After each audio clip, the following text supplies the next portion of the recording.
Hola, mi nombre es Angélica Rojas, soy trabajadora social y actualmente me encuentro en el primer semestre de la maestría en educación en la Universidad Minuto de Dios. En este podcast abordaremos los diferentes ritmos y estilos de enseñanza y aprendizaje que emergen dentro del aula, cómo estos se relacionan con la construcción del proceso educativo tanto del docente como del estudiante. Nuestro diálogo tendrá un enfoque comunitario, sustentado en la experiencia adquirida en contextos afectados por conflicto armado, donde niños, niñas y adolescentes y sus cuidadores aprenden y también desaprenden prácticas de violencia a través de narrativas, significados y resignificaciones que surgen en los espacios de atención psicosocial. Asimismo, exploraremos el ritmo de aprendizaje entre un niño, niña o adolescente que crece en un entorno seguro y estable, y aquel que se desarrolla en escenarios marcados por la violencia, la alta estimulación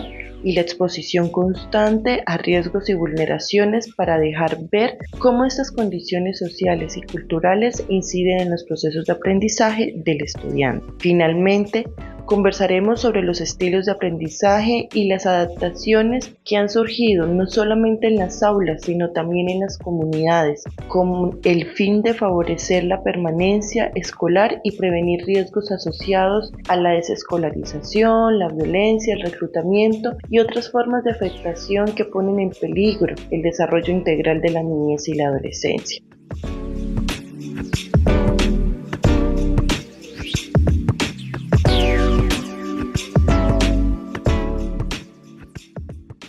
Iniciaremos resaltando la importancia de la metacognición en los procesos de aprendizaje y su incidencia en el reconocimiento del estudiante como un sujeto activo y del docente como una guía que orienta el proceso educativo. En esta línea, el autor García Cue destaca que el aprendizaje está atravesado por condiciones cognitivas, afectivas y fisiológicas, factores esenciales para comprender las particularidades de cada estudiante en el aula. Estos elementos resultan determinantes para fortalecer la relación docente-estudiante, pues permiten reconocer cómo a partir de sus experiencias cada estudiante construye un aprendizaje propio, influido por su historia de vida, su gestión emocional, el acompañamiento recibido y las condiciones educativas que se le ofrecen. En este punto, autores como Beatriz Carrera y Clement Mazzarella en el 2001 y teorías como el enfoque sociocultural de Vygotsky subrayan la importancia del contexto, la interacción y la mediación de dicho proceso. Desde esta perspectiva,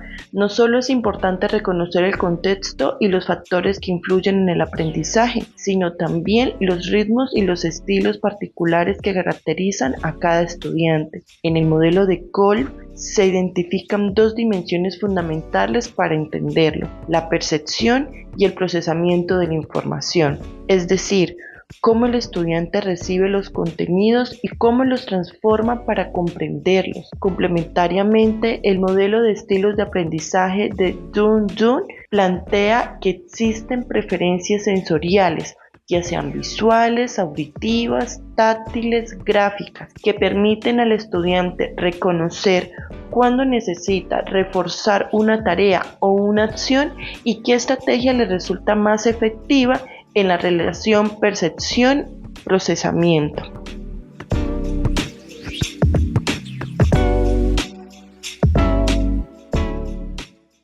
A partir de lo anterior, propongo analizar la siguiente situación. ¿Cómo aprende un niño, niña o adolescente que vive en una ciudad con condiciones tranquilas y estables en comparación con aquel que está expuesto en un entorno de conflicto armado? Reconociendo que se deben dar unos fundamentos esenciales para garantizar el proceso de aprendizaje. La respuesta a esto requiere reconocer sus historias, condiciones de vida y estilos de aprendizaje, elementos que se hacen profundamente particulares en los contextos. De un lado presentaremos al niño, niña o adolescente que se desarrolla en un entorno tranquilo. Según UNICEF, Un niño, niña o adolescente que crece en un entorno tranquilo y protector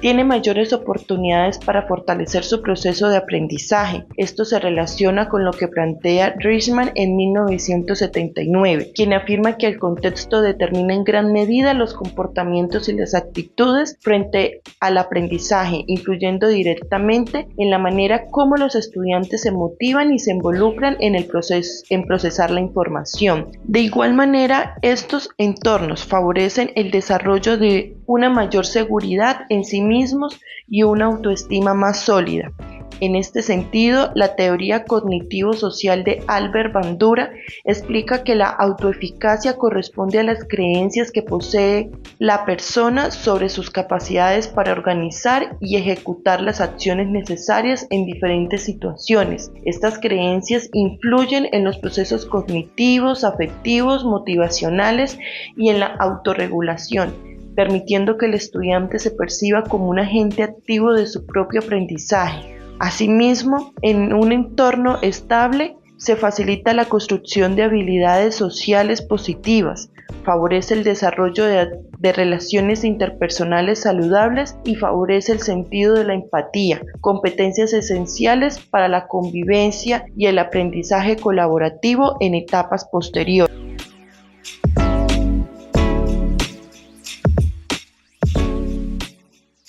Ahora vamos a exponer el niño, niña y adolescente que se encuentra en un contexto de vulnerabilidad como lo es el conflicto armado. La siguiente información fue obtenida del artículo Consecuencias de los conflictos armados en la salud mental de los niños y adolescentes, revisión de la literatura. En este estudio, los autores realizaron una revisión y análisis de múltiples investigaciones destinadas a identificar las afectaciones psicológicas, emocionales, cognitivas y sociales que experimentan los niños, niñas y adolescentes en países afectados por el conflicto armado. Aquí resaltan que en el ámbito educativo se reportan dificultades en el rendimiento escolar, así como problemas de aprendizaje asociados en muchos casos a la prolongada exposición del trauma. Respecto a consecuencias más graves a nivel cognitivo, se destacan aquellas relacionadas a la malnutrición y con el deterioro de funciones cognitivas básicas,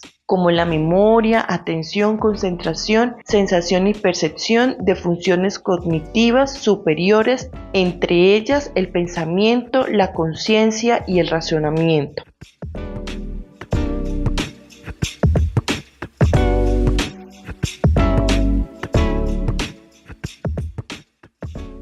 Lo anterior ratifica que el ritmo y los estilos de aprendizaje se encuentran estrechamente relacionados con el contexto en el que se desarrollan tanto el docente como el estudiante. Estas dinámicas generan mayores retos en dimensiones como la planeación, la previsión, la autoevaluación, la motivación y la autorregulación, así como lo plantea Bandura en su teoría de agenciación humana. Estos procesos dependen en gran medida de la interacción entre las condiciones personales y las demandas del entorno. En el caso colombiano, estos desafíos se acentúan debido a que las aulas suelen estar conformadas por grupos masivos de hasta 50 estudiantes para un solo docente, con insuficiencias en infraestructura, carencia de servicios básicos como luz y agua, vías de acceso limitadas o afectadas por el conflicto armado, escasez de recursos pedagógicos, ausencia de conectividad y de equipo tecnológico. Este panorama cuestiona la estructura lógica, técnica y operativa del Estado cuando se pretende implementar modelos educativos tradicionales basados en prácticas magistrales y homogéneas que exigen un cumplimiento uniforme frente a indicadores que no consideran enfoques diferenciales, culturales o étnicos. Frente a este escenario surge la pregunta orientadora: ¿cómo logra el docente identificar los ritmos de aprendizaje de sus estudiantes? Autores como David Cole y Rita y Janet Dunn Destacan la importancia de diagnosticar los estilos de aprendizaje para adaptar y adecuar las estrategias pedagógicas de manera que respondan a las necesidades individuales. Reconocer cómo aprende cada estudiante permite seleccionar metodologías, recursos y ritmos que favorezcan aprendizajes significativos y potencien sus capacidades. Identificar estos estilos facilita la personalización del proceso educativo, incrementa la motivación, mejora la comprensión y promueve un aprendizaje más autónomo y eficaz. En esta misma línea, Hone y Mumford afirman que los estudiantes presentan tendencias como activo, reflexivo, teórico y pragmático, que deben ser estimuladas mediante experiencias diversas que les permitan experimentar, reflexionar, formular hipótesis y aplicar el conocimiento. Estas referencias influyen en la forma en que cada estudiante actúa y aprende. Esto dicho por la autora Legorreta en el 2000.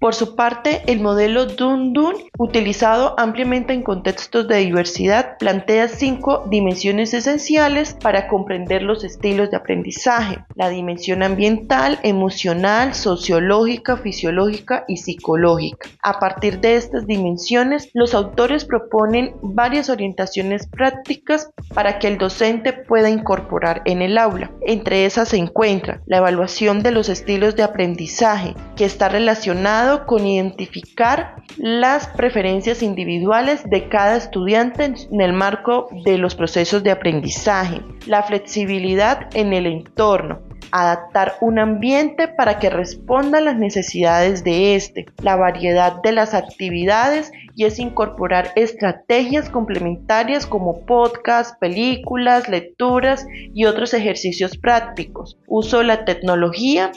y hace referencia especialmente a emplear herramientas digitales que permitan crear desafíos, juegos y otras actividades interactivas para fortalecer el proceso de reflexión y aprendizaje, estimulación emocional, y aquí parte del ejercicio inicial de reconocer y valorar las capacidades diferenciales de cada estudiante, el trabajo colaborativo. Aquí refiere a fomentar redes de apoyo entre estudiantes desde la cooperación y no desde la competencia. Hablamos también de la pedagogía diferenciada, que es adaptar las estrategias teniendo en cuenta las prácticas culturales, territoriales y étnicas de cada una de las comunidades o territorios. Y por último, encontramos la evaluación formativa,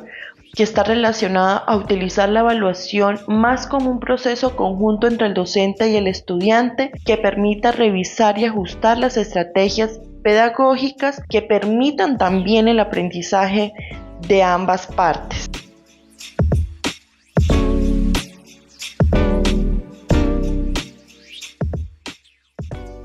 Como conclusión del proceso, la identificación de los estilos y ritmos del aprendizaje es un componente esencial en la práctica pedagógica, ya que permite adaptar las estrategias de enseñanza a las características particulares de cada estudiante, favoreciendo procesos más inclusivos, significativos y eficaces. El contexto colombiano plantea retos estructurales y pedagógicos importantes, debido a la alta cantidad de estudiantes por aula, la precariedad de la infraestructura y las afectaciones derivadas por el conflicto armado.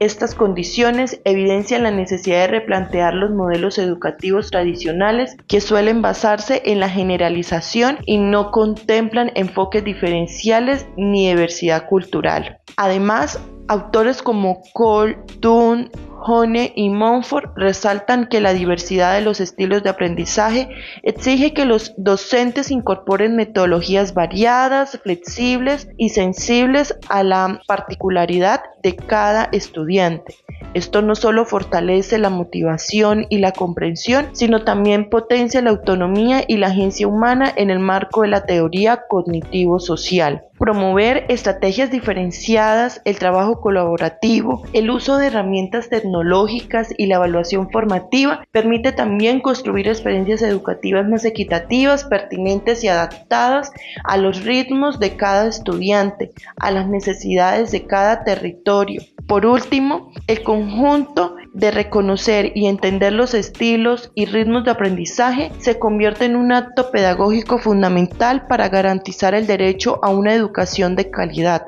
especialmente en contextos vulnerables donde el aula puede convertirse en un espacio de resignificación